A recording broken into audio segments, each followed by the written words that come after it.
ನನ್ನಷ್ಟು blessed ಯಾರು ಇರಲ್ಲ ಅಂತ ಒಂದು ಬೆಮ್ಮೆಂದು ಹೇಳ್ಕೊಬೋದು. ಘಟಾನುಘಟಿ ವಿದ್ವಾನ್ಗಳು ಅವ್ರ ಜೊತೆ ಕೆಲಸ ಮಾಡಬೇಕು. ಒಂದು ಗುಂಡಿಗೆ ಸಾಲಲ್ಲ, ಎರಡೆರಡು ಗುಂಡಿಗೆ ಬೇಕು ನಮಗೆ ವರ್ಕ್ ಮಾಡೋಕ್ಕೆ. ಆ ರೀತಿ ಹೇಳ್ಬೇಕಾದ್ರೆ ನಾನು ಅಮೃತ ವರ್ಷಿಣಿಯಲ್ಲಿ ತುಂಬ ಎಕ್ಸ್ಪೆರಿಮೆಂಟ್ ಮಾಡಿದ್ದೆ. ಈ ಥರ ಶಹನಾಯಿ ಪ್ಲೇಯರ್ಗೆ ಹೇಳಿದೆ ನಾನು, ನೀವು ನುಡಿಸ್ಬೇಕಾದ್ರೆ ಗ್ಲಾಸಿಗೆ ನುಡಿಸಿ, ಈ ಗ್ಲಾಸಿಂದ ರಿಬೌಂಡ್ ಆಗಿದ್ದ ಸೌಂಡ್ನ ಕ್ಯಾಪ್ಚರ್ ಮಾಡಿದ್ದೆ. ನಂಜುಂಡಿ ಅಂತ ಒಂದು ಸಿನಿಮಾ, ಶಿವರಾಜ್ ಕುಮಾರ್ ಅವರು.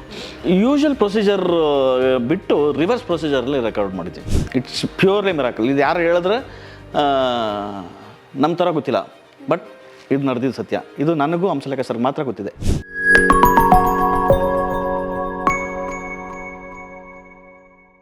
ಸರ್ ನಮಸ್ತೆ, ಹೇಗಿದ್ದೀರಾ? First class. ನೀವು ಹೇಗಿದ್ದೀರಾ? ನಾನಂತೂ ತುಂಬ ಚೆನ್ನಾಗಿದ್ದೀನಿ. ಈಗ ಪಳನಿ ಡಿ ಸೇನಾಪತಿ ಅಂತ ಹೇಳಿದಾಗ ಇಂಡಸ್ಟ್ರಿಯಲ್ಲಿ ಎಲ್ರಿಗೂ ಪರಿಚಯ, ಬಟ್ ಈಗ ನಮ್ಮ ಆಡಿಯನ್ಸ್ಗೂ ಕೂಡ ನಾನು ಪರಿಚಯನ ಮಾಡಬೇಕು. ಅದುವೇ ಸೌಂಡ್ ಇಂಜಿನಿಯರ್ ಆಗಿರುವಂತಹ, ಜೊತೆಗೆ ಈಗ ಮ್ಯೂಸಿಕ್ ಕಂಪೋಸರ್ ಕೂಡ ಆಗಿರುವಂತಹ ಪಳನಿ ಡಿ ಸೇನಾಪತಿ.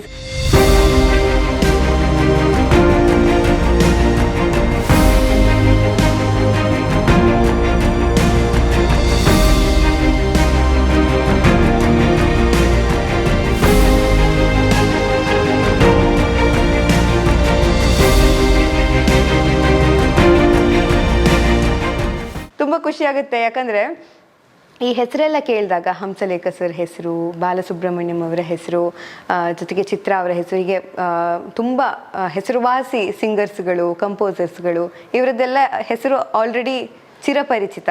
ಅಂಥ ಹೆಸರುಗಳ ಜೊತೆ ನೀವು ಕೆಲಸ ಮಾಡಿರುವಂಥ ಅನುಭವ ಮತ್ತು ಇದರ ಪ್ರಾರಂಭ, ಇದ್ರ ಬಗ್ಗೆ ಎಲ್ಲ ಮಾತಾಡ್ಕೊಂಡು ಹೋಗೋಣ. ಬಟ್ ಹೇಗೆ ಈ ಜರ್ನಿ ಸ್ಟಾರ್ಟ್ ಆಯ್ತು ನಿಮ್ಮದು? ಬೇಸಿಕಲಿ ನಾನು SN TV ಮಾಡಿಕೊಂಡೆ, ಸೌಂಡ್ ಆ್ಯಂಡ್ ಟೆಲಿವಿಷನ್ ಕೋರ್ಸ್ ಮಾಡ್ಕೊಂಡಿದ್ದೆ. ಓಕೆ. ಪ್ಲಸ್ ನನ್ನ ಪ್ಲಸ್ ಪಾಯಿಂಟ್ ಏನಂದರೆ ಐ ಆಮ್ ಮ್ಯೂಸಿಷಿಯನ್ ಟು. ಗಿಟಾರಲ್ಲಿ ನಾನು ಲಂಡನ್ ಕಾಲೇಜ್ ಆಫ್ ಮ್ಯೂಸಿಕಲ್ಲಿ 7th ಗ್ರೇಡ್ ಮಾಡ್ಕೊಂಡಿದ್ದೆ. So added value to an a sound engineer. ಒಬ್ಬ ಸೌಂಡ್ ಇಂಜಿನಿಯರು ಮ್ಯೂಸಿಕ್ ಸೆನ್ಸ್ ಇದ್ದರೆ ತುಂಬ ಒಳ್ಳೆಯದು. ಸೊ ಯಾಕಂದರೆ ನಾವು ಮ್ಯೂಸಿಕ್ ಜೊತೆನೇ ವರ್ಕ್ ಮಾಡ್ತಾ ಇರ್ತೀವಿ. ಸೊ ಮ್ಯೂಸಿಕ್ನ ಕಲರ್ ಹೇಗಿರಬೇಕು ಅನ್ನೋದನ್ನ ವಿ ಕ್ಯಾನ್ ಈಸಿಲಿ ಡಿಸೈಡ್ ಮಾಡ್ಬೋದು. ಈಗ ಫಸ್ಟ್ ಪಾರ್ಟ್, ಸೆಕೆಂಡ್ ಪಾರ್ಟ್ ಅಂತ ಲೇಯರ್ಸ್ ಎಲ್ಲ ಬರುತ್ತೆ, ಪಾರ್ಟ್ಸ್ಗಳೆಲ್ಲ ಬರುತ್ತೆ. ಯಾವ ಪಾರ್ಟ್ ಎಷ್ಟು ಸೌಂಡ್ ಆಗಬೇಕು ಅನ್ನೋದು ಒಂದು ಡಿಸೈಡ್ ಮಾಡ್ಬೋದು. ಇಲ್ಲಾಂದರೆ ನಾವು ಅಗೇನ್ ನಮ್ಮ ಮ್ಯೂಸಿಕ್ ಡೈರೆಕ್ಟರ್ ಮೇಲೂ, ಮ್ಯೂಸಿಷಿಯನ್ಸ್ ಮೇಲೂ ಡಿಪೆಂಡ್ ಆಗಿರುತ್ತೆ. ಸೊ ನಾವೇ ಕೆಲವೊಂದು ನಿರ್ಧಾರ ತೊಗೊಳ್ಬೋದು ಮ್ಯೂಸಿಕ್ ಗೊತ್ತಿದ್ದರೆ. ಆ ರೀತಿಲಿ ನಾನು ಮ್ಯೂಸಿಕ್ಕು ಮಾಡ್ಕೊಂಡಿದ್ದೆ. ಒಂದು ರೀತಿಲಿ ಹೇಳ್ಬೇಕು ಅಂದರೆ ಐ ಆಮ್ ರಿಯಲಿ ಬ್ಲೆಸ್ಡ್. ನನ್ನಷ್ಟು ಬ್ಲೆಸ್ಡ್ ಯಾರು ಇರಲ್ಲ ಅಂತ ಒಂದು ಬೆಮ್ಮೆಂದು ಹೇಳ್ಕೊಬೋದು. ಯಾಕಂದರೆ ನಮ್ಮ ದೊಡ್ಡ ದೊಡ್ಡ ಮಹಾನ್ ವ್ಯಕ್ತಿಗಳು, ಲಕ್ಷ್ಮೀ ಪುತ್ರರು, ಸರಸ್ವತಿ ಪುತ್ರರುಗಳು, ಎಸ್ಪೆಷಲಿ ನಮ್ಮ ಜೊತೆ ಇರೋರೆಲ್ಲ ಆಲ್ಮೋಸ್ಟ್ ಎಲ್ಲರೂ ವಿದ್ವಾನ್ಗಳೇ, ಘಟಾನುಘಟಿ ವಿದ್ವಾನ್ಗಳು. ಅವ್ರ ಜೊತೆ ಕೆಲಸ ಮಾಡಬೇಕು. ಒಂದು ಗುಂಡಿಗೆ ಸಾಲಲ್ಲ, ಎರಡೆರಡು ಗುಂಡಿಗೆ ಬೇಕು ನಮಗೆ ವರ್ಕ್ ಮಾಡೋಕ್ಕೆ. ಯಾಕಂದರೆ ಅವ್ರ ಪಕ್ಕ ಕೂತ್ಕೊಂಡಾಗಲೇ ಒಂದು ನಡುಕ ಸ್ಟಾರ್ಟ್ ಆಗ್ಬಿಡುತ್ತೆ ನಮಗೆ. ಈಗ ಹಂಸಲೇಖ ಸರ್ ಅಂತ ನಾಲೆಡ್ಜ್ ಪರ್ಸನ್, ಅವ್ರ ಜೊತೆ ಕೂತ್ಕೊಂಡು ಅವ್ರು ಏನೋ ಒಂದು ಇನ್ಪುಟ್ಸ್ ಹೇಳ್ತಾರೆ, ಅದನ್ನು ಏನು ಅಂತ ನಾವು ಗ್ರಹಿಸಿ ಅವ್ರು ಏನು ಎಕ್ಸ್ಪೆಕ್ಟ್ ಮಾಡ್ತಾರೆ ಅದನ್ನು ಆಟೋಮೆಟಿಕ್ಕಾಗಿ ಕೊಡಬೇಕು, ಆ ಕ್ಷಣದಲ್ಲೇ ಕೊಡಬೇಕು. ಅವರು ಏನೋ ಒಂದು ಹೇಳಿ ಏನೋ ಒಂದು ಅರ್ಥ ಮಾಡಿಕೊಂಡು ಅದು ಇನ್ನೇನೋ ಔಟ್ ಆಗೋ ಬದಲು ಕೆಲವು ಸತಿ ಆಗ್ಬಿಡುತ್ತೆ ಆ ಥರ. ಆ ರೀತಿಲಿ ಮಾಡುವಾಗ ನಮ್ಗೆ ಎರಡೆರಡು ಗುಂಡಿಗೆ ಇರಬೇಕು. I am really blessed. Hamsalekha sir ಆಗ್ಬೋದು, Laxmikant Pyarelal, Ilaiyaraaja, Vidyasagar, Deva, you name it, almost all north Indian music director, Jatin Lalit. So ಈ ರೀತಿ ತುಂಬ ದೊಡ್ಡ ದೊಡ್ಡ ಮ್ಯೂಸಿಕ್ ಡೈರೆಕ್ಟರ್ಸ್ಗಳ ಜೊತೆ ಕೆಲಸ ಮಾಡಿದ್ದು. Not all own music directors, even movie ಡೈರೆಕ್ಟರ್ಸ್ಗಳು ಕೂಡ. ಆ ಥರ ನೋಡಿದಾಗ ದೊಡ್ಡ ದೊಡ್ಡ ನನಗೆ ಈವನ್ ಉಪೇಂದ್ರ ಕುಮಾರ್ ಸರ್ನ ನೆನೆಸ್ಕೊಬೇಕು, ವಿಜಯ್ ಭಾಸ್ಕರ್, TG ಲಿಂಗಪ್ಪ ಸರ್. ಈ ಹೆಸರುಗಳು ಎಷ್ಟೋ ಜನ ನ್ಯೂ ಕಮರ್ಸ್ಗೆ ಗೊತ್ತಿರಲ್ಲ ಉಪೇಂದ್ರ ಕುಮಾರ್ ಯಾರು ಅಂತ. ಬಟ್ ಅವ್ರ ಹಾಡುಗಳು ಅವ್ರ ಹಾಡುಗಳಿಂದ ಅವ್ರಿಗೆ ನೆನಪಾಗ್ತಾರೆ ಹೊರತು ಇವ್ರು ಯಾರು ಒಬ್ಬರು ಈ ಮ್ಯೂಸಿಕ್ ಡೈರೆಕ್ಟರ್ ಯಾರು ಅನ್ನೋದು ಈ ಜನ್ರೇಷನ್ಗೆ ಗೊತ್ತಿಲ್ಲ. But I am really blessed to ಅವ್ರ ಜೊತೆ ವರ್ಕ್ ಮಾಡಿದ್ದು ನನಗೆ ತುಂಬಾ ಖುಷಿ ಇದೆ. ಬಟ್ ನನಗೆ ಒಂದು ಕನ್ಫ್ಯೂಷನ್ ಇದೆ. ಈಗ ಯಾರು ಸೌಂಡ್ ಇಂಜಿನಿಯರ್ ಅಂದರೆ ಅನ್ನುವಂಥದ್ದು ಒಂದು ಪ್ರಶ್ನೆ. ಅಂದರೆ ಮ್ಯೂಸಿಕ್ ಕಂಪೋಸರ್ಗೂ ಸೌಂಡ್ ಇಂಜಿನಿಯರ್ಗೂ ಇರುವಂತಹ ಆ ಒಂದು ಅವಿನಾಭಾವ ಸಂಬಂಧ ಏನು ಅಂತ. ಸೌಂಡ್ ಇಂಜಿನಿಯರ್ ಪಾರ್ಟ್ ಏನಂದರೆ is a mediator between the music composer and the listener ಅಂತ ಹೇಳ್ಬೋದು. ನನಗೆ ಗೊತ್ತಿಲ್ಲ ಅದಕ್ಕೇನು ಪದ ಹೇಳ್ಬೋದು ಅಂತ. ಬಟ್ ನನ್ನ ನಾಲೆಡ್ಜ್ ಪ್ರಕಾರ ಹೇಳ್ಬೇಕು ಅಂದರೆ ಮ್ಯೂಸಿಕ್ ಕಂಪೋಸರ್ ಒಂದು ಮ್ಯೂಸಿಕ್ ಕಂಪೋಸ್ ಮಾಡ್ತಾರೆ, ಒಂದು ಮ್ಯೂಸಿಕ್ ಕ್ರಿಯೇಟ್ ಆಗುತ್ತೆ. ಇದನ್ನು ಕೇಳುಗರಿಗೆ ತಗೊಂಡೋಗಿ ಬಿಡಬೇಕು. I am A driver. ಈಗ ಬೆಂಗಳೂರಿಂದ ಚೆನ್ನೈಗೆ ಹೋಗಬೇಕು, ಬೆಂಗಳೂರಿಂದ ಮಂಗಳೂರಿಗೆ ಹೋಗಬೇಕು ಅಂದಾಗ ಬೆಂಗಳೂರು ಬಸ್ ಹತ್ತು ಕೂತ್ಕೊಳ್ತಾರೆ. ಕೂತ್ಕೊಂಡಾಗ ಒಬ್ಬ ಡ್ರೈವರ್ ಬೇಕು, ಅವನ್ನ ಕರ್ಕೊಂಡು ಹೋಗಬೇಕು. ಹೌದು. Same as music director music compose ಮಾಡಿದ್ದಾರೆ ಒಂದು ಪ್ರೊಡಕ್ಷನ್ಗೆ, ಒಂದು ಸೀನಿಗೆ ತಕ್ಕಂತೆ ಒಂದು ಮ್ಯೂಸಿಕ್ ಆಗಿದೆ, ಇಲ್ಲ ಒಂದು ಸಿಚುವೇಶನ್ ತಕ್ಕಂತೆ ಒಂದು ಹಾಡಾಗಿದೆ. ಈ ಹಾಡಲ್ಲಿ ಎಷ್ಟೊಂದು ಇನ್ಸ್ಟ್ರೂಮೆಂಟ್ಸ್ಗಳು ಬಳಸಿರ್ತಾರೆ. ತಬಲಾ ಬಳಸಿರ್ತಾರೆ, ಫ್ಲೂಟ್ ಬಳಸಿರ್ತಾರೆ, ಸ್ಯಾಕ್ಸ್ ಬಳಸಿರ್ತಾರೆ, ವೈಲಿನ್ಸ್ ಬಳಸಿರ್ತಾರೆ, ಡ್ರಮ್ಸ್ ಬಳಸಿರ್ತಾರೆ, ಆಮೇಲೆ ವಾಯ್ಸ್ ಇರುತ್ತೆ, ಕೋರಸ್ ಇರುತ್ತೆ. ತುಂಬಾ ಪ್ಯಾಕ್ಡ್ ಆಗಿರುತ್ತೆ. ಒಂದು ಸಾಂಗಲ್ಲಿ ತುಂಬ ಪ್ಯಾಕ್ಡ್ ಆಗಿರುತ್ತೆ. ಎಲ್ಲ ಒಂದೇ ಲೆವೆಲಲ್ಲಿ ಇಟ್ಟರೆ ಎಲ್ಲನೂ ಯಾವುದು ಕೇಳಬೇಕು ಯಾವುದು ಕೇಳೋಲ್ಲ ಕನ್ಫ್ಯೂಷನ್ಸು, ಗಜಿಬಿಜಿ ಆಗ್ಬಿಡುತ್ತೆ, ಅದು ಒಂಥರ ಚಿತ್ರಣ ಆಗ್ಬಿಡುತ್ತೆ. ಸೊ ಈಗ ವಾಯ್ಸ್ ಬಂದಾಗ ವಾಯ್ಸ್ಗೆ ಕೆಳಗಡೆ ಏನಿರಬೇಕು, ಒಂದು ರಿದಮ್ ಇನ್ಸ್ಟ್ರೂಮೆಂಟ್ಸ್ ಇರಬೇಕು, ಅದಕ್ಕೇನು ಬ್ಯಾಕಿಂಗ್ ಇರಬೇಕು, ಬ್ಯಾಕಿಂಗ್ ಇನ್ಸ್ಟ್ರೂಮೆಂಟ್ಸ್ಗಳು ಏನಿರಬೇಕು. ಈಗ ವಾಯ್ಸ್ ಇಲ್ಲದೆ ಇರ್ಬೇಕಾದ್ರೆ ಏನೋ ಒಂದು ಲೀಡ್ ಇನ್ಸ್ಟ್ರೂಮೆಂಟ್ ಬರುತ್ತೆ, ಅದನ್ನು ಯಾವ ರೀತಿ ಟ್ರೀಟ್ ಮಾಡೋದು. ಸೊ ಇದೆಲ್ಲ ಡಿಸಿಷನ್ಸ್ನ ಸೌಂಡ್ ಇಂಜಿನಿಯರ್ ತೊಗೊಳ್ತಾನೆ. ಓಕೆ. ಸೊ ಎಸ್ಪೆಷಲಿ ಏನಾಗುತ್ತೆ, ಫಸ್ಟ್ ಆಫ್ ಆಲ್ ರೆಕಾರ್ಡಿಂಗ್ ಜಾಬೇ ಇಂಪಾರ್ಟೆಂಟ್. ಸೊ ಮಿಕ್ಸ್ ಮಾಸ್ಟರ್ ಅಂತಂದು ಬರುತ್ತೆ, ರೆಕಾರ್ಡಿಂಗ್ ಅಂತ ಇರುತ್ತೆ. ಸೊ ಒಬ್ಬ ಮ್ಯೂಸಿಷಿಯನ್ಸ್ ಬರ್ತಾರೆ, ಅವ್ರು ಗಿಟಾರ್ ಪ್ಲೇ ಮಾಡ್ತಾರೆ. ಅದು ಯಾವ ರೀತಿ ರೆಕಾರ್ಡ್ ಮಾಡಬೇಕು ಅನ್ನೋದು ಒಂದು ಟ್ಯಾಲೆಂಟ್ ಅದು. ಈಗ ಅವರು ಚೆನ್ನಾಗೇ ನೋಡ್ಸಿರ್ತಾರೆ. ನಾವು ಮೈಕ್ ಫೇಸಿಂಗ್ ಮಾಡಿ ಎಲ್ಲೋ ಬೇರೆ ಕಡೆ, ಆ್ಯಕ್ಚುಲಿ ಒಂದು ಗಿಟಾರ್ಗೆ ಇಲ್ಲಿ ಒಂದು ಸೌಂಡ್ ಬರುತ್ತೆ, ಈ ಕಡೆಯಿಂದ ಸೌಂಡ್ ಬರುತ್ತೆ ಅನ್ನೋದು ಒಂದು ಬೇಸಿಕ್ ನಾಲೆಡ್ಜ್. ನಾವು ಮೈಕಿಂಗ್ನ ಬೇರೆ ಕಡೆ ಎಲ್ಲೋ ಇಟ್ಬಿಟ್ಟಿರ್ತೀವಿ. ಸೊ ಅದು ರಿಯಲ್ ಟೋನ್ನ ಎಕ್ಸ್ಟ್ರಾಕ್ಟ್ ಮಾಡಿದೆ, ನಾವು ಬೇಡದಿರೋ ಟೋನ್ನ ಎಕ್ಸ್ಟ್ರಾಕ್ಟ್ ಮಾಡಿರ್ತೀವಿ. ಕರೆಕ್ಟ್. ಸೊ ಅವಾಗೇನಾಗುತ್ತೆ, ಅದ್ರ ನಾದನೇ ಕಳ್ಕೊಂಡ್ಬಿಟ್ಟಿರುತ್ತೆ, ಗಿಟಾರ್ನ ನಾದನ ಕಳ್ಕೊಂಡ್ಬಿಟ್ಟಿರುತ್ತೆ, ಗಿಟಾರ್ ಟೋನೇ ಕಳ್ಕೊಂಡ್ಬಿಟ್ಟಿರುತ್ತೆ. Same as all instruments. ಈಗ ಸಿಂಗರ್ಸ್ಗೆ ಮೈಕ್ ನಾವು ಇಲ್ಲಿ ಇಟ್ಟಿರ್ತೀವಿ ಅಂದಾಗ ನಾವು ಇಷ್ಟು ದೂರ ಏನೋ ಇಟ್ಬಿಟ್ಟಿರ್ತೀವಿ, ಇಲ್ಲ ಕ್ರಾಸಾಗಿ ಏನು ಮಾಡಿರ್ತೀವಿ, ಏನೋ ಟೆಕ್ನಿಕಲ್ ಎರರ್ಸ್ ಮಾಡಿಬಿಟ್ಟಿರ್ತೀವಿ. ರಾಂಗಾಗಿ ರೆಕಾರ್ಡ್ ಮಾಡಿದಾಗ ಅದನ್ನು ಪ್ರೋಸೆಸ್ ಮಾಡೋದು ಹೇಗೆ, ಪ್ರೋಸೆಸ್ ಮಾಡೋಕ್ಕಾಗಲ್ಲ. ನೀಟಾಗಿ ರೆಕಾರ್ಡ್ ಮಾಡಿದಾಗ ನೀಟಾಗಿ ಪ್ರೋಸೆಸ್ ಆಗುತ್ತೆ. ನಾನು ತುಂಬ ಸತಿ ಹೇಳ್ತಾ ಇರ್ತೀನಿ, ನಾನು ಕೂಡ ಕೆಲವು ಸತಿ ಇನ್ಸ್ಟಿಟ್ಯೂಟ್ ಪಾಠ ಮಾಡೋಕ್ಕೆ ಹೋಗ್ತೀನಿ, ಅಲ್ಲಿ ಹೇಳ್ತಾ ಇರ್ತೀನಿ, ಒಂದು ಪಪ್ಪಾಯ ಹಣ್ಣು ಚೆನ್ನಾಗಿದ್ದಾಗ ಅದನ್ನು ಸ್ಕಿನ್ ಔಟ್ ಮಾಡಿ ಕ್ಲೀನಾಗಿ ಅದ್ರದ್ದು ಸಿಪ್ಪೆ ಸುಳಿದು ಸ್ಲೈಸ್ ಮಾಡಿ ಉಪ್ಪು ಖಾರ ಹಾಕೊಂಡು ತಿನ್ಬೋದು. ಅದು ಕೊಳೆತು ಹೋಗ್ಬಿಟ್ಟಿದ್ರೆ ಹೆಂಗೆ ಮಾಡೋಕ್ಕಾಗುತ್ತೆ. Same recording is also same art. Recording ಚೆನ್ನಾಗಿ ಮಾಡ್ಕೊಂಬಿಟ್ರೆ ಮಿಕ್ಸ್ನ ಅಂದವಾಗಿ ಬಳಸ್ಬೋದು.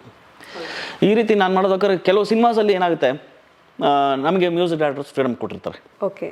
ಮ್ಯೂಸಿಕ್ ಡೈರೆಕ್ಟರ್ಸ್ ನಿಮಗೆ ಫ್ರೀಡಮ್ ಕೊಡೋದು ತುಂಬ ಇಂಪಾರ್ಟೆಂಟು. ಅವರು ಏನಾಗುತ್ತೆ, ಎಲ್ಲ ಸತಿ ಏನೋ ಫ್ರೀಡಮ್ ಎಕ್ಸ್ಪೆಕ್ಟ್ ಮಾಡೋಕ್ಕಾಗಲ್ಲ. ನಾವು ಯಾವ ರೀತಿ ಮ್ಯೂಸಿಕ್ ಡೈರೆಕ್ಟರ್ನ ಕನ್ವಿನ್ಸ್ ಮಾಡ್ತೀವಿ ಅನ್ನೋದ್ರ ಮೇಲೆ ಕೂಡ ನಮ್ಮ ಇದಿರುತ್ತೆ, ಜಾಣತನ ಇರುತ್ತೆ. ಆ ಕನ್ವಿನ್ಸಿಂಗ್ ನಿಮ್ಮ ವರ್ಕ್ ಮೇಲೆ ಡಿಪೆಂಡ್ ಆಗಿರುತ್ತೆ. ಹೌದು. ಕೆಲವು ಸತಿ ಮ್ಯೂಸಿಕ್ ಡೈರೆಕ್ಟರ್ ಏನು ಮಾಡ್ತಾರೆ, ನಮ್ಗೆ ಇಟ್ಟಿರ್ತಾರೆ, ಈ ಥರ ಮಾಡಿದ್ರೆ ಚೆನ್ನಾಗಿರುತ್ತೆ ಸರ್, ಯು ಡಿಸೈಡ್ ಅಂತ ಹೇಳ್ತಾರೆ. ಅವಾಗ ಏನಾಗುತ್ತೆ, ನಮ್ಮ ರೆಸ್ಪಾನ್ಸಿಬಿಲಿಟೀಸ್ ಜಾಸ್ತಿ ಆಗಿಬಿಡುತ್ತೆ. ಸೊ ಅವಾಗ ವಿ ಟ್ರೈ ಟು ಅದ್ರೊಳಗೆ ಇನ್ವಾಲ್ವ್ ಆಗೋಕ್ಕೆ ಟ್ರೈ ಮಾಡಿರ್ತೀವಿ. ಅದನ್ನ ಏನಾದ್ರು ಮಾಡಿ ಅಂದ ಮಾಡಬೇಕು. ನಮ್ಮ ಅಲ್ಟಿಮೇಟ್ ಉದ್ದೇಶ ಏನಾಗಿರುತ್ತೆ, ಕೊನೆಗೆ ತೊಗೊಂಡೋಗಿ ಕೇಳುವ ಆಡಿಯನ್ಸ್ಗೆ ಒಂದು ಒಳ್ಳೆ ನಾದ ಇರುವಂಥ ಒಂದು ಸಾಂಗ್ನ ತಲುಪಿಸ್ಬೇಕು ಅಂತಲೇ ಕೆಲಸ ಮಾಡಿರ್ತೀವಿ. S, true. ಸೊ ಆ ರೀತಿ ನಮ್ಮ ಟ್ಯಾಲೆಂಟು ವರ್ಕ್ ಆಗ್ತಾ ಇರುತ್ತೆ ಅಲ್ಲಿ. ಸೌಂಡ್ ಇಂಜಿನಿಯರ್ಸ್ ಕ್ರಿಯೇಟಿವಿಟಿನ ವರ್ಕ್ ಆಗುತ್ತೆ. It's very important. ಒಬ್ಬ ಸೌಂಡ್ ಇಂಜಿನಿಯರ್ ಒಂದು ಮ್ಯೂಸಿಕ್ ಪ್ರಾಜೆಕ್ಟ್ ಒಳಗೆ ಇನ್ವಾಲ್ವ್ ಆಗೋದು ತುಂಬಾ ಇಂಪಾರ್ಟೆಂಟ್. ಸೊ ದ್ಯಾಟ್ ಪ್ರಾಡಕ್ಟ್ಗೆ ಔಟ್ಪುಟ್ಗೆ ಹೆಲ್ಪ್ ಆಗುತ್ತೆ. ಅಂದರೆ ಇದೊಂದು ಡಿಫ್ರೆಂಟ್ ಪರ್ಸ್ಪೆಕ್ಟಿವೇ ಓಪನ್ ಆಯಿತು ನೋಡಿ ನಮಗೀಗ. ಅಂದರೆ ಹಾಡು ಅಂತ ಹೇಳಿದಾಗ ಎಲ್ಲ ಇನ್ಸ್ಟ್ರೂಮೆಂಟ್ ಅವ್ರು ಬರ್ತಾರೆ, ಚೆನ್ನಾಗಿ ನುಡಿಸ್ತಾರೆ, ಹಾಡೋರು ಹಾಡು ಹೇಳ್ತಾರೆ. ಬಟ್ ನೀವೀಗ ಹೇಳೋವಾಗ ನೋಡಿ, ಆ ಮೈಕ್ ಪೊಸಿಷನು ಮ್ಯಾಟರ್ ಆಗುತ್ತೆ, ಹೇಗೆ ರೆಕಾರ್ಡಿಂಗ್ ಆಗುತ್ತೆ ಅನ್ನೋದಕ್ಕೆ. ಅದು ಮೈಕ್ ಎಲ್ಲೆಲ್ಲೋ ಇಟ್ಬಿಟ್ರೆ, ದೂರ ಇಟ್ಬಿಟ್ರೆ, ಹತ್ರ ಇಟ್ಬಿಟ್ರು ಕೆಲವೊಂದ್ಸಲ ಹಾಳಾಗುತ್ತೆ ಸಾಂಗ್ ಹಾಡೋದಾಗಿರ್ಬೋದು. ಸೊ ಇದೆಲ್ಲನೂ ಕೂಡ ಡಿಸೈಡ್ ಮಾಡಿ ಕೆಲವೊಂದು ಸತಿ ನಾವೇನು ಬೇಕು ಅಂತಲೇ ಡಿಸ್ಟೆನ್ಸ್ ವಾಯ್ಸಲ್ಲೂ ಕೂಡ ರೆಕಾರ್ಡ್ ಮಾಡ್ತೀವಿ. ಸೌಂಡ್ ಏಂಜಲ್ ಥರ ಕೇಳಿಸ್ಬೇಕು, ಒಂದು ಬೇರೆ ಯೂಶ್ವಲ್ ಆಗಿ ಇಲ್ದಿರ ಅನ್ಯೂಶ್ವಲ್ ಆಗಿರಬೇಕು ಅಂತ ಕೂಡ ಈ ಮೈಕ್ ಪ್ಲೇಸ್ಮೆಂಟ್ಸ್ ಅನ್ನೋದು ಇಂಪಾರ್ಟೆಂಟ್ ಆಗಿರುತ್ತೆ. ಸೊ ಕೆಲವು ಸತಿ ಏನು ಮಾಡ್ತೀವಿ, ತುಂಬ ಹತ್ರ ಬರಬೇಡಿ, ದೂರದಿಂದನೇ ಆಡಿ ಅಂತ. ಆ ಲೇಟೆನ್ಸಿ, ಆ ಥ್ರೋ ಇರುವಂಥ ಆ ವಾಯ್ಸ್ ಕೇಳೋಕ್ಕೆ ಚೆನ್ನಾಗಿರುತ್ತೆ, ಆ ಇನ್ಸ್ಟ್ರೂಮೆಂಟೇ ಚೆನ್ನಾಗಿರುತ್ತೆ. ಆ ರೀತಿ ಹೇಳ್ಬೇಕಾದ್ರೆ ನಾನು ಅಮೃತ ವರ್ಷಿಣಿಯಲ್ಲಿ ತುಂಬ ಎಕ್ಸ್ಪೆರಿಮೆಂಟ್ ಮಾಡಿದ್ದೆ. ಓಕೆ. ಯೂಶ್ವಲಾಗಿ ಶೆಣಾಯಿ ಅಂದ ತಕ್ಷಣ ಹಾರ್ನ್ಸ್ ಇರುತ್ತಲ್ವ, ಶೆಣಾಯಿ ಹಾರ್ನ್ಸ್ ಇರುತ್ತೆ, ಅಲ್ಲಿಗೆ ಮೈಕ್ ಇಡೋದು ಇದು ಪದ್ಧತಿ ಅದು. ನಾನೇನು ಮಾಡಿದ್ದೆ ಅಂದರೆ, ನಮಗೆ ಗ್ಲಾಸ್ ಇತ್ತು ಅಲ್ಲಿ, ಓಬಿ ವಿಂಡೋ ಗ್ಲಾಸ್ ಇರ್ತಿತ್ತು. ಶೆಣಾಯಿ ಪ್ಲೇಯರ್ಗೆ ಹೇಳಿದೆ ನಾನು, ನೀವು ನುಡಿಸ್ಬೇಕಾದ್ರೆ ಗ್ಲಾಸಿಗೆ ನುಡಿಸಿ, ನಿಮ್ಮ ಮುಂದೆ ಮೈಕ್ ಇಡೋದಿಲ್ಲ. ನಾನು ಹಿಂದ್ಗಡೆ 2 ಮೈಕ್ ಇಟ್ಟಿದ್ದಂಗೆ ಈ ಗ್ಲಾಸಿಂದ ರಿಬೌಂಡ್ ಆಗಿದ್ದ ಸೌಂಡ್ನ ಕ್ಯಾಪ್ಚರ್ ಮಾಡಿದ್ದೆ. ಓಕೆ. ಸೊ ಫಸ್ಟ್ ಇನಿಷಿಯಲಿ ಏನಾಗುತ್ತೆ, ನಾವು ಏನಾದ್ರು ಹೇಳ್ಬೇಕಾದ್ರೆ ಅವ್ರುಗಳಿಗೆ ಫಸ್ಟ್ ಮ್ಯೂಸಿಷಿಯನ್ಸ್ಗೆ ನೀವೆಲ್ಲ ಅದೆಲ್ಲ ನಮ್ಮ ಇದ್ರ ಬಗ್ಗೆ ಆಟ ಆಡಬೇಡಿ, ಹೆಂಗಿರುತ್ತೋ ಹಂಗೆ ಮಾಡಿ ಅಂತ ಹೇಳ್ತಾರೆ. ಬಟ್ ನಾವು ಹೇಳೋ ಕನ್ವಿನ್ಸಿಂಗು ನಮ್ಮ ಇನ್ವಾಲ್ವ್ಮೆಂಟ್ ನೋಡಿದಾಗ ಅವ್ರಿಗೆ ಒಂದು ಡೈರೆಕ್ಟರ್ ಏನೋ ಮಾಡ್ತಾ ಇದ್ದಾನೆ ಆಯಿತಾ, ವಿತೌಟ್ ಅವರ ಸ್ಪಂದನೆ ಇಲ್ಲದೆ ಕೂಡ ನಾವೇನು ಮಾಡೋಕ್ಕಾಗಲ್ಲ. ಈಗ ನಾನು ಒಬ್ಬನೇ ಮಾಡ್ತಾಯಿದ್ದೀನಿ, ನನಗೆ ಹೆಂಗೆ ಬೇಕು ಹಂಗೆ ಮಾಡೋಕ್ಕಾಗಲ್ಲ, ಅವರು ಸ್ಪಂದಿಸ್ಬೇಕು ಅದಕ್ಕೆ. ಸೊ ಅವಾಗ ನನಗೆ ಸ್ಪಂದಿಸಿದ್ರು. ನೀವು ಅಮೃತ ವರ್ಷಿನಿ ಯಾವುದೇ ಸಾಂಗ್ ಕೇಳಿದ್ರೆ ಕಣ್ಣಿನ ನೋಟದಲ್ಲಿ ಆ ಸಾಂಗಲ್ಲಿ ಶಹನಾಯೇ ಡಿಫ್ರೆಂಟಾಗಿ ಕೇಳುತ್ತೆ, ಬಿಕಾಸ್ ಇಟ್ಸ್ ರಿಬೌಂಡ್ ಸೌಂಡ್. ಈಗ ಈ ಸಾಂಗ್ ಹಿಂಗೆ ಇರಬೇಕು, ಈ ಇನ್ಸ್ಟ್ರುಮೆಂಟ್ ಹಿಂಗೆ ಇರಬೇಕು ಅಂತ ಏನೂ ಇಲ್ಲ, ರೂಲ್ ಏನಿಲ್ಲ. ನಾವು ಹೇಗೆ ಅದನ್ನು ಬ್ಯೂಟಿಫೈ ಮಾಡಿ ಅದನ್ನೊಂದು ಪ್ರೋಸೆಸ್ ಮಾಡಿ ಕೊಡ್ತೀವೋ ಅದು ಹೊರಗಡೆ ಪಾಪ್ಯುಲರ್ ಆದಾಗ ಅದು ಹೈಲೈಟ್ ಆಗುತ್ತೆ. ಸೊ ಅಲ್ಲಿ ಒಂದೇ ಥರದ್ದು ಶಹನಾಯಿ ಅಂದರೆ ಶಹನಾಯಿ ಥರದ್ದೇ ಕಳಿಸ್ಬೇಕು ಅಂತ ಏನು ರೂಲ್ ಇಲ್ಲ ಅಲ್ಲಿ. ಈ ಸಾಂಗ್ಗೆ ಈ ಥರ ಮಾಡಿದ್ರೆ ಚೆನ್ನಾಗಿರ್ಬೋದು ಅನ್ನೋದು ಒಂದು ಪ್ರೀ ಕ್ಯಾಲ್ಕುಲೇಷನ್ ನಮಗೆ ಅಷ್ಟೇ. ಒಬ್ಬ ಸೌಂಡ್ ಇಂಜಿನಿಯರ್ ಮಾತ್ರ ಗೊತ್ತಿರುತ್ತೆ ಈ ಸಾಂಗು ಯಾವ ರೀತಿ ಕಲರ್ ಪ್ಲೇ ಆಗುತ್ತೆ ಅನ್ನೋದು. ಬಿಕಾಸ್ ಅವನು ಆ ಪ್ರೀ ಕ್ಯಾಲ್ಕುಲೇಷನ್ ಮಾಡಿಲ್ಲ ಅಂದರೆ ಈ ಸಾಂಗ್ ಔಟ್ಪುಟ್ ಬರೋಕ್ಕೆ ಸಾಧ್ಯ ಇಲ್ಲ. ಹೇಗೆ ಮ್ಯೂಸಿಕ್ ಡೈರೆಕ್ಟ್ರ್ ಹೇಗೆ ನನ್ನ ಸಾಂಗು ಈ ರೀತಿ ಸೌಂಡ್ ಆಗುತ್ತೆ ಅನ್ನೋದು ಅವ್ರದ್ದೊಂದು ಕ್ಯಾಲ್ಕುಲೇಷನ್ ಇರುತ್ತೆ, ಅದೇ ರೀತಿ ಯಾವ ರೀತಿ ಸೌಂಡ್ ಆಗುತ್ತೆ ಅನ್ನೋದನ್ನ ಪ್ರೀ ಕ್ಯಾಲ್ಕುಲೇಟ್ ಮಾಡೋದು sound engineer. So while recording ಈ ಥರ ನಾನು ಈ ಥರ ಮಾಡ್ತೀನಿ ಅಂತ ಯೋಚನೆ ಮಾಡ್ಕೊಂಡು ಮಾಡಿದಾಗ ಈ ಥರ ಎಲ್ಲ ವರ್ಕ್ ಎಕ್ಸ್ಟ್ರಾಕ್ಟ್ ಮಾಡ್ಬೋದು. ಅಮೃತ ವರ್ಷಿನಲ್ಲಿ ಇನ್ನೊಂದು ಸಾಂಗ್ ಇದೆ, ಈ ಸುಂದರ ಬೆಳದಿಂಗಳ ಈ ತಂಪಿನ ಅದಲ್ಗೆ ಓಪನಿಂಗು ಒಂದು ಫೀಮೇಲ್ ವಾಯ್ಸ್ ಇದೆ,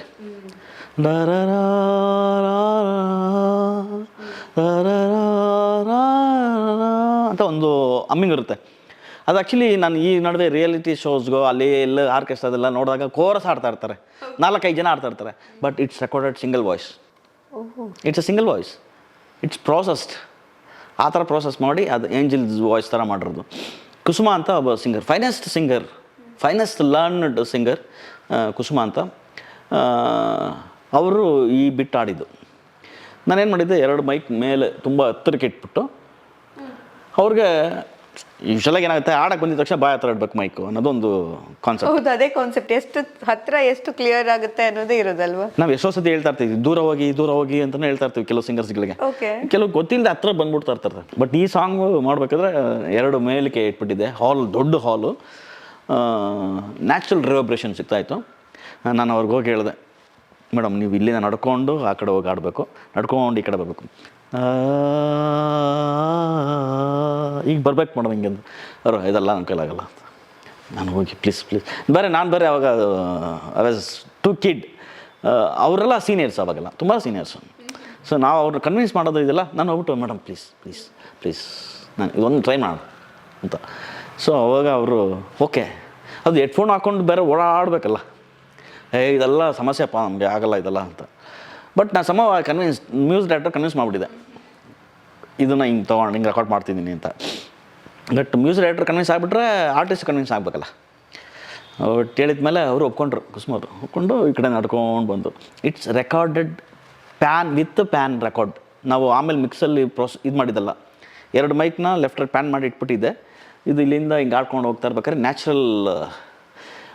ಇವಾಗ ಏನಾಗುತ್ತೆ, ಒಂದೇ ಮೈಕ್ ಪ್ಲೇಸ್ಮೆಂಟ್ ಇಲ್ಲಿರುತ್ತೆ, ಒಂದೇ ಲೆವೆಲ್ ಆಡೋದು ಬೇರೆ, ಒಂದೇ ಏನಿರುತ್ತೆ ಲೆವೆಲ್ಸ್ ಇರುತ್ತೆ. ನೀವು ಬೇಕಾದ್ರೆ ಸ್ವಲ್ಪ ಹಿಂಗೆಲ್ಲ ಮಾಡ್ಕೊಂಡು ಆಡಿ ಆ ವೇರಿಯೇಷನ್ಸ್ ಬರುತ್ತೆ. ನಾನು ಎಸ್ಪೆಷಲಿ ಎಲ್ಲ ಸಿಂಗರ್ಸ್ಗೆ ಹೇಳ್ತೀನಿ, ಹಿಂಗೆ ನೀವು ನಿಂತ್ಕೊಂಡು ಸ್ಟ್ಯಾಂಡ್ ಸ್ಟಿಲ್ ಥರ ಆಡಬೇಡಿ, ನೀವು ಸ್ವಲ್ಪ ಹಿಂಗೆ ಆಡಿ, ಇಟ್ ಗಿವ್ಸ್ ನ್ಯಾಚುರಲ್ ವೇ ಇದು ಅಂತ. ನಾನು ಕೋರಸ್ ಸಿಂಗರ್ಸ್ ಎಲ್ಲ ಬರ್ತಾರೆ ಸ್ಟುಡಿಯೋಸ್ಗೆ, ಬಂದಾಗ ಅವ್ರನ್ನೆಲ್ಲ ನಂಗೆ ಇಟ್ಕೊಂಡು ಹಿಂಗೆಲ್ಲ ಡ್ಯಾನ್ಸ್ ಮಾಡ್ಕೊಂಡು ಆಡಿಸ್ತೀನಿ.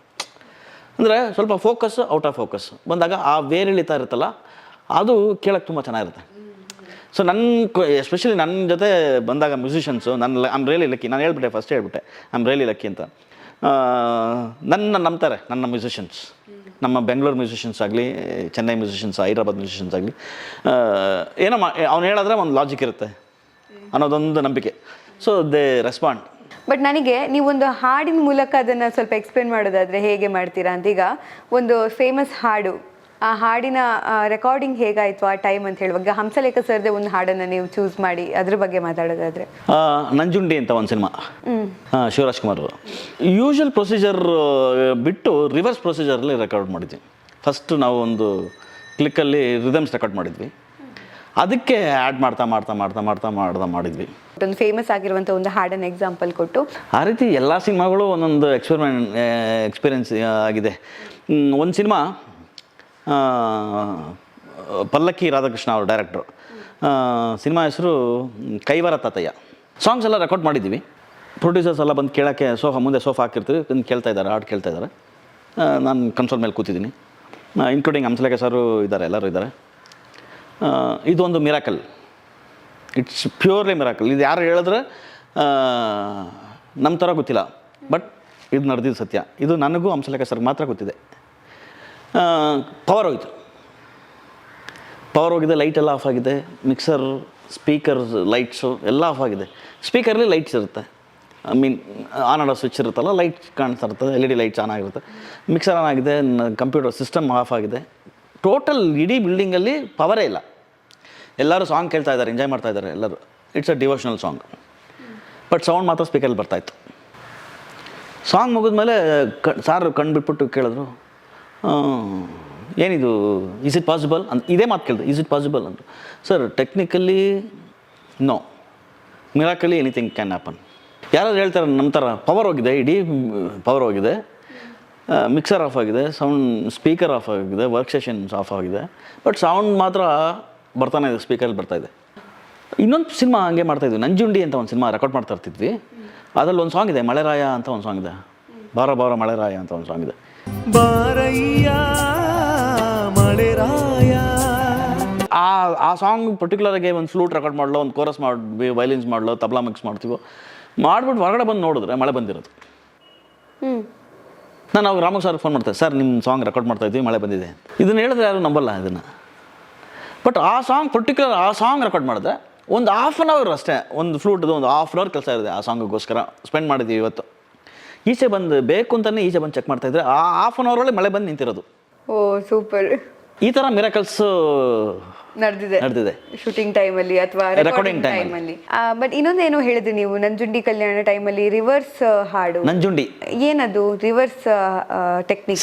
ಇಲ್ಲಿ ಯಾವುದು ರೂಲ್ಸ್ ಇಲ್ಲ. ಇಲ್ಲಿ ಹೀಗೆ ಮಾಡಬೇಕು ಅನ್ನೋದು ಏನೂ ರೂಲ್ಸ್ ಇಲ್ಲ.